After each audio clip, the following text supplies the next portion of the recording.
اور فرمایا دین سوائے آزمائش کے اور کچھ نہیں رہ جائے گا۔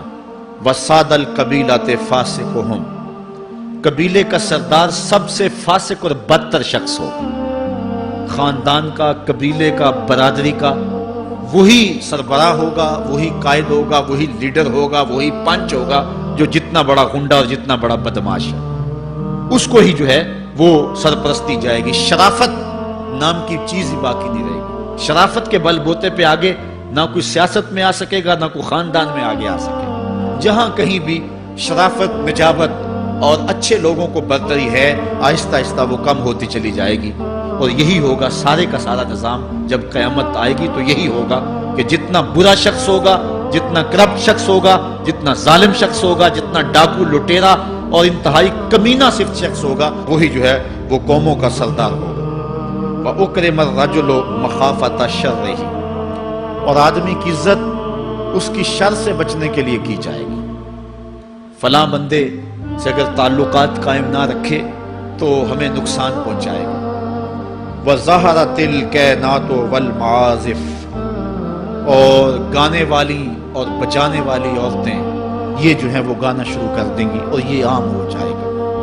اب تو حد ہو گئی کہ مذہب کے نام سے بھی یہ سب کچھ ہو رہا ہے۔ یہ شام کلندر کے نام سے جو پورے ملک کے اندر ایک جو ہے تقریب شروع ہوئی ہے، اس میں جو ہے ان عورتوں کو بلایا جاتا ہے اور لکھا ہوتا ہے باقاعدہ اشتہاروں کے اوپر کہ فلاں جو ہے وہ گانے والی آئے گی اور وہ جو ہے وہ اپنا کلام پیش کرے گی، اور یہ مذہب کے نام پہ ہو رہا ہے۔ اور حد یہ ہو گئی کہ یہ بڑھتا ہی چلا جا رہا ہے۔ وَشُرِبَتِ الْخُمُورُ، اور شرابیں پی جائیں گی، گانے گائیں گی اور شرابیں پی جائیں گی۔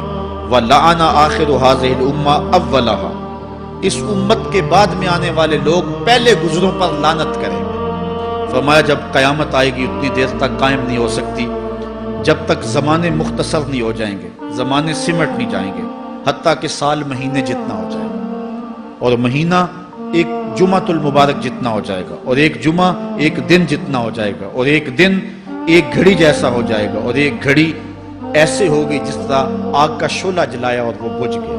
اور آج آپ دیکھ نہیں رہے کہ دن کتنی جلدی گزرتا۔ کسی زمانے میں ہم گرمیوں کی چھٹیاں کاٹتے تھے تو گزرتی نہیں ہوتی تھی گرمیوں کی چھٹیاں، لیکن آج آپ دیکھیں یہ دوپہر نہیں گزرتی ہوتی تھی۔ رمضان المبارک گرمیوں کے روزے جب ہمارے بچپن میں آئے تھے تو دوپہر نہیں گزرتی ہوتی تھی، لیکن آج وہی گرمیاں ہیں، لیکن ادھر سے سورج طلوع ہوتا ہے، ادھر سے غروب ہو جاتا ہے۔ وقت سمٹ گئے، زمانے سمٹ گئے، اور یہ قرب قیامت کی نشانیاں۔ خرابی اتنی زیادہ ہوگی، حضور نے ارشاد فرمایا، حضرت ابو ہریرہ سے ہے، آدمی گزرے گا اور ایک پرانی سی قبر دیکھے گا اور کہے گا وَيَقُولُ يَا لَيْتَنِي كُنْتُ مَكَانَ صَاحِبِ هَذَا الْقَبْرِ وَلَيْسَ بِهِ الدِّينُ إِلَّا الْبَلَاغُ۔ فرمایا انسان قبر کے قریب سے گزرے گا تو گزرتے ہوئے وہ ٹھنڈی آہ بھر کے کہے گا کاش کہ اس قبر کا مکین میں ہوتا، اور فرمایا دین سوائے آزمائش کے اور کچھ نہیں رہ جائے گا۔